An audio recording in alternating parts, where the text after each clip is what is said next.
बंदर मोनो और हाथी गोलो जंगल के सबसे अच्छे दोस्त थे। वो हर वक्त साथ खेलते, हिंसते और एक दूसरे की मदद करते।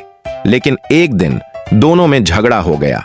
हवा यूं कि मोनो ने एक मजाहिया मजाक किया जिस पर गोलो को गुस्सा आ गया। ये मजाक नहीं था, तुमने मेरा दिल दिखाया है, गोलो ने नाराज होकर कहा। मोनो ने सफाई देने की कोशिश की मगर गोलो गुस्से में वहां से चला गया। अब दोनों में बातचीत बंद हो गई।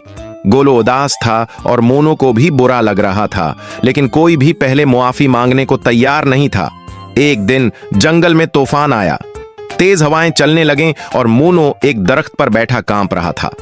अचानक दरख्त गिरने लगा, मगर फिर गोलो दौड़ता आया और अपनी मजबूत सौंड से दरख्त को सहारा दे दिया ताकि मोनो बाहर निकल सके।